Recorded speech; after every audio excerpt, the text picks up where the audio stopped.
کل میں نے عرض کیا تھا کہ قرآن کریم میں دوسرے پارے میں اللہ تعالیٰ نے فرمایا کہ یہ سلطنہ کا مادہ ينفقون، لوگ آپ سے پوچھتے ہیں کہ کتنا خرچ کریں، تو اللہ تعالیٰ نے کوئی مقدار بھی مقرر فرمائی کہ انسان صدقہ کتنا کرے، بلکہ فرمایا کہ تھوڑی عفو، تمہاری ضرورت سے جو زائد ہو وہ تم اللہ کے راستے میں خرچ کیا، تمہاری ضرورت سے جو زائد ہو وہ اللہ کے راستے میں خرچ کیا۔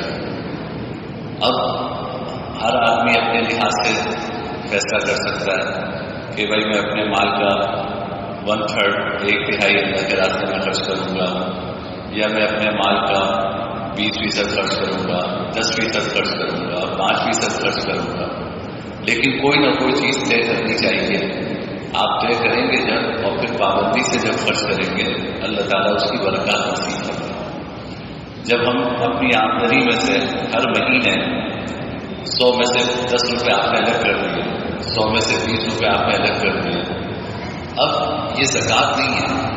آپ کو پتہ ہے کہ زکوٰۃ کہاں خرچ کرنی ہے، اس کے بڑے سخت احکامات ہیں کہ بھائی کسی مستحق کو مالک بنا کر دینا ضروری ہے زکوٰۃ، لیکن یہ جو آپ اپنی آمدنی میں سے 10 روپے 20 روپے الگ کریں گے صدقے کے طور پر، یہ نفلی صدقہ ہے۔ نفلی صدقے کا مطلب یہ ہے کہ آپ کسی بھی خیر کے کام میں خرچ کر سکتے ہیں، کسی بھی خیر کے کام میں خرچ کر سکتے ہیں، نہ اس میں مستحق ہونا شرط اور نہ اس میں مالک بنا کر دینا شرط ہے، کوئی بھی خیر کا کام وہ خرچ کر سکتے ہیں۔ آپ نے الگ کر دیے پیسے، اب آپ کے پاس جمع ہوتے جا رہے ہیں ماشاءاللہ خیر کے کام کے لیے پیسے، ہر مہینے الگ کر رہے ہیں آپ۔ تو کوئی مسجد تعمیر ہو رہی ہے، آپ نے اس میں پیسے لگا دیے، زکوٰۃ کے پیسے مسجد میں نہیں لگ سکتے، لیکن یہ جو آپ نے صدقے کے پیسے الگ کیے ہیں یہ مسجد میں بھی لگ سکتے، یہ نفلی صدقہ ہے۔ مسجد تعمیر ہو رہی، مسجد میں لگا دیا آپ نے، کسی کو علاج کی ضرورت ہے اس کے علاج پہ پیسہ خرچ کر دیا، کسی کو تعلیم کی ضرورت ہے اس کی تعلیم پہ پیسہ خرچ کر دیا۔ آپ کے ماتحت ڈرائیور کام کرتا ہے، ماسی کام کرتی ہیں، آپ اس کو تنخواہ دیتے ہیں، اور فیکٹری میں ملازم کام کرتے ہیں تنخواہ دیتے ہیں، لیکن آپ کو سب پتہ ہے کہ بھائی تنخواہ سے تو بس ضرورت پوری ہوتی ہے۔ اب اگر کسی کو اچانک کوئی ایمرجنسی پہ جاتا ہے، یعنی اس کے لیے بجٹ اس کے پاس نہیں ہے، لیکن اچانک گھر میں بیماری آتی ہے، اب اس کے لیے اس کو 25,000 روپے 20,000 روپے ضرورت ہے، وہ کہاں سے کرے گا؟ اس کی تنخواہ تو اتنی ہے کہ جس میں وہ اپنے بیوی بچوں کا پیٹ پال سکتا ہے، گھر کا کرایہ دے سکتا ہے، بجلی کا بل ادا کر سکتا ہے، اس کے علاوہ تو کچھ نہیں بچتا۔ اب یہ جو آپ نے پیسے الگ کیے ہیں یہ اس کام آ سکتے ہیں کہ بھائی تم چلو یہ پیسے ہیں تم اس سے علاج کروا دو، تو یہ بے شمار کام ہے جو آپ ان پیسوں سے کر سکتے ہیں۔ مدرسے میں ضرورت ہے، آپ وہاں پہ دین کی نشر و اشاعت میں وہ صدقے کے پیسے استعمال کریں آپ، تو اللہ تعالیٰ آپ کو صدقے کا ثواب بھی دیں گے، دین کی نشر و اشاعت میں آپ کا حصہ بھی ہوگا۔ اسی طرح سید، آپ سید کو زکوٰۃ نہیں دے سکتے لیکن یہ صدقہ دے سکتے ہیں، نفلی صدقہ سید کو بھی دے سکتے ہیں، زکوٰۃ نہیں دے سکتے سید کو۔ اب سید تو بہت قابل احترام ہے ہم سب کے لیے، ظاہر ہے سید تو وہ ہے کہ جس کا جناب نبی کریم سرور دو عالم صلی اللہ علیہ وسلم سے نسبی تعلق ہے، تو ان کے احترام کی وجہ سے ہماری شریعت میں زکوٰۃ کو منع کیا ہے کہ سید کو آپ زکوٰۃ نہیں دے سکتے، کیونکہ زکوٰۃ جو ہے کہ مال کا میل اور سید قابل احترام ہے، تو آپ مال کا میل قابل احترام شخص کو نہ دیں، تو پھر ان کی ضرورت کیسے پوری ہوگی؟ ان کی ضرورت پوری ہوگی یہ صدقات سے، ان کی ضرورت پوری ہوگی یہ صدقات سے، کہ بھئی آپ نے صدقے کے پیسے جو الگ کیے اس سے جو ہے سید کی ضرورت پوری ہو گئی۔ تو یہ سارے خیر کے کام ہیں، اور جتنا اخلاص ہوگا اور جتنا پاکیزہ مال ہوگا اللہ آپ کو اتنا بہترین خرچ کرنے کا موقع بھی عطا فرمائے۔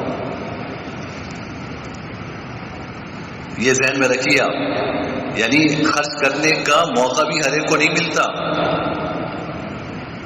وہ توفیق بھی ہر ایک کو نہیں ملتی۔ پیسہ ہونا الگ چیز ہے، آپ کا پیسہ صحیح مصرف میں خرچ ہو یہ الگ چیز ہے، یہ اللہ کی خاص توفیق ہوتی ہے. جتنا آپ مجاہدہ کریں گے، جتنا اخلاص کے ساتھ خرچ کریں گے، اور جتنا پاکیزہ مال ہوگا، اتنا اللہ آپ کو خیر کے بہتر سے بہتر کاموں کے مواقع عطا فرمائیں گے جو دوسروں کو نہیں ملیں گے. حدیث میں آتا ہے کہ اللہ تعالیٰ پاکیزہ کمائی قبول فرماتے ہیں. اللہ تعالیٰ پاکیزہ کمائی قبول فرماتے ہیں. اور پھر صرف اس طرح نہیں قبول فرماتے. حدیث میں آتا ہے کہ جب تم ایک کھجور صدقہ کرتے ہو تو اللہ تعالیٰ اس کو ایک کھجور کے طور پہ نہیں قبول فرماتے. اللہ تعالیٰ اس کھجور کو بڑھاتے ہیں بڑھاتے ہیں بڑھاتے ہیں یہاں تک کہ احد پہاڑ کے برابر یہ کھجور ہو جاتی ہے. پھر اس کو آپ کے نامہ اعمال میں صدقے کے طور پہ لیتے. کتنا فضل ہے، کتنا کرم ہے اس کا کہ ایک کھجور ہے لیکن ثواب احد پہاڑ کے برابر لکھا جا رہا ہے. کیوں؟ آپ نے اپنی پاکیزہ کمائی سے اخلاص کے ساتھ وہ نکالی. مشکات شریف میں روایت آئی اور یہ بخاری کی روایت ہے. مشکات کے شارح ہیں ملا علی قاری رحمۃ اللہ علیہ. انہوں نے اس کے ذیل میں ایک واقعہ لکھا اپنے شیخ کا، اپنے بزرگ کا. انہوں نے کہا کہ ان کا معمول تھا کہ وہ اپنی آمدنی کا 1/3 صدقہ کرتے تھے. 1/3 صدقہ کرتے تھے یعنی 1/3. 1/3 جو ہے بیوی بچوں پہ خرچ کرتے تھے اور 1/3 اپنے کاروبار میں دوبارہ لگا دیتے تھے اس کاروبار کو بڑھانے کے لیے. تو یہ ان کا معمول تھا. ان کے پاس ایک شخص آیا بڑا مالدار. اس نے کہا کہ حضرت مجھے آپ کوئی جگہ بتائیے، میں پیسے اپنے صدقہ وہاں کرنا چاہتا ہوں، پیسے لگانا چاہتا ہوں. تو انہوں نے فرمایا کہ دیکھو بھائی، پہلے اپنی کمائی پاکیزہ کر لو، پھر تمہیں بہتر سے بہتر موقع ملے. اس نے کہا نہیں میری آپ کو کیا پتا میں کتنی محنت سے کماتا ہوں، کون اپنی کمائی کو مشکوک سمجھتا ہے. تو کہا کہ نہیں آپ مجھے بتائیے. کہا کہ اچھا ایسا کرو، تم جو صدقہ کرنے کے لیے لائے ہو تم باہر نکلنا میرے پاس سے، جو تمہیں پہلا ضرورت مند نظر آئے تم اس کو دے دینا، اور پھر کل میرے پاس آ کے پھر کل مجھ سے ملنا.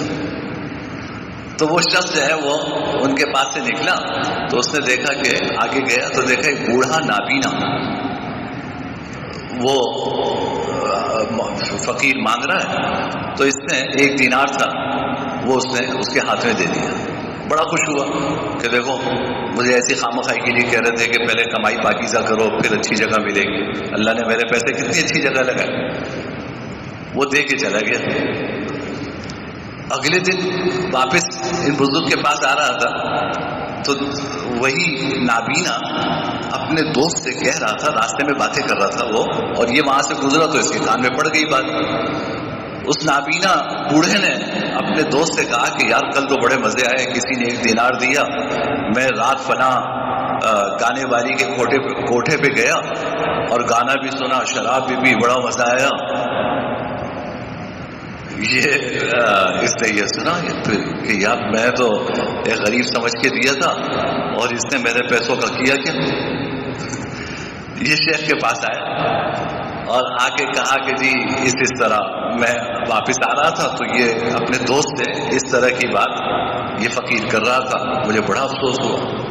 کہا اچھا اب یہ دیکھو، اپنی جیب سے 1 دینار نکالا. کہا کہ اب یہ تم لے جاؤ اور جو تمہیں پہلا ضرورت مند سمجھ میں آئے، پہلا شخص نظر آئے، جو پہلا شخص تمہیں باہر نظر آئے تم یہ اس کو دے دینا. یہ باہر نکلا تو دیکھا کہ ایک سفید پوش شخص ہے، یعنی مانگ نہیں رہا لیکن سفید پوش ہے. اس نے اس کو وہ دینار دے دیا. اس نے دینار دیا اور راستہ موڑا اپنا واپس. ہاتھ میں کوئی چیز تھی اس کے، بس اس نے وہ چھپائی اور واپس جانے لگا. تو یہ بھی اس کے پیچھے پیچھے چلا. دیکھا کہ وہ واپس جاتے ہوئے ایک کھنڈر کے پاس سے گزرا اور اس کے پار آبادی تھی، وہاں جانے لگا. تو یہ بھی کھنڈر میں گھس گیا. تو اس نے دیکھا کہ ایک کبوتر ہے، مردار کبوتر پڑی ہوئی ایک طرف، اور وہ شخص جو ہے وہ اس کو لگا کہ بظاہر یہ کبوتر اس نے پھینکی. ہاتھ میں جو اس کی چیز تھی نا، وہ اس نے یہ مردار کبوتر پھینکی ہے اور پھر وہ کھنڈر پار کر کے آگے اپنے گھر کی طرف چلا گیا۔ تو اس نے جا کے قریب جا کے روکا، کہا کہ میں تم سے ایمانداری سے مجھے بتاؤ کہ تمہارے حالات کیا ہیں۔ کہا کہ دیکھو بھائی، بات یہ ہے کہ اس وقت صورتحال میرے گھر کی یہ تھی کہ میرے بچے بھوک سے بلک رہے تھے، ہمارے یہاں کھانے کو کچھ نہیں تھا، تو میں تلاش میں تھا بچوں کے لیے کہیں سے کچھ مل جائے مجھے۔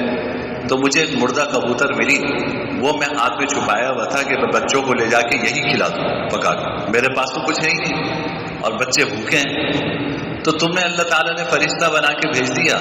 اب تم نے جب مجھے وہ 1 دینار دیا تو میں نے وہ ویرانے سے گزرتے ہوئے وہ کبوتر پھینک دی کہ اب مجھے اس کی ضرورت نہیں ہے، اب میں اس 1 دینار سے سامان خرید کے اپنے بچوں کو کھلاؤں۔ اب یہ واپس آئے بزرگ کے پاس اور کہا کہ میں نے آپ کے پیسے دیے اور یہ پورا واقعہ ہوا۔ کہا کہ اب دیکھو، 1 دینار تم نے اپنی کمائی سے خرچ کیا، وہ چلا گیا کسی زانی کے ہاتھ، اور 1 دینار وہ ہے جو میں نے تمہیں دیا اپنی محنت کی کمائی سے۔ دیکھو اللہ نے اس کو کتنی بہترین مصرف میں وہ 1 دینار لگایا۔ تو دیکھو بھائی، بات یہ ہے کہ پیسہ تو سب آپ کے پاس ہو سکتا ہے کہ بہت زیادہ ہو، لیکن یہ پیسہ اللہ صحیح مصرف میں استعمال فرما دیں، یہ آپ کے دست و بازو کا کام نہیں ہے۔ اللہ آپ کو بہتر سے بہتر جگہ، بہتر سے بہتر موقع اس وقت عطا فرمائیں گے جب اخلاص ہو۔ اخلاص کا مطلب یہ کہ کسی کو دکھانے کے لیے کام نہ کریں، اللہ کے لیے کریں، اور دوسرے یہ کہ کمائی پاکیزہ ہو۔ جتنی پاکیزہ کمائی ہوگی، جتنا اخلاص ہوگا، اللہ آپ کے چھوٹے سے معمولی پیسوں سے، کم پیسوں سے اللہ آپ سے خیر کے بڑے بڑے کام لیں گے۔ تو اس لیے میں عرض کر رہا ہوں کہ ہمیں اپنا معمول بنانا چاہیے، اور پھر یہ جو پیسے آپ کے پاس صدقے کے جمع ہوں ایک جگہ جمع کرتے رہیں، اور جیسی جیسی ضرورت کوئی بھی خیر کا کام سامنے آئے آپ اس میں حصہ لیجیے، نہ جانے اللہ کے ہاں کیا آپ کی نیکی قبول ہو جائے اور اللہ تعالیٰ جو ہے وہ اس کو ہماری مغفرت کا سامان بنا دے۔ وآخر دعوانا الحمدللہ رب العالمین، الحمدللہ رب العالمین، والعاقبۃ للمتقین، والصلاۃ والسلام علی سید الانبیاء والمرسلین۔ اللهم لك الحمد لا نحصي ثناء عليك أنت كما أثنيت على نفسك، لا إله إلا الله الحليم الكريم، سبحان الله رب السماوات السبع ورب العرش العظيم، نسألك بموجبات رحمتك وعزائم مغفرتك ومنجيات أمرك السلامة من كل إثم والغنيمة من كل بر، لا تدع لنا ذنبا إلا غفرته، ولا هما إلا فرجته، ولا دينا إلا قضيته، ولا مريضا إلا شفيته، ولا مبتلا إلا عافيته، ولا حاجة من حوائج الدنيا والآخرة إلا قضيتها ويسرتها يا أرحم الراحمين۔ وصلى الله تعالى على خير خلقه محمد وعلى آله وصحبه أجمعين، آمين برحمتك يا أرحم الراحمين۔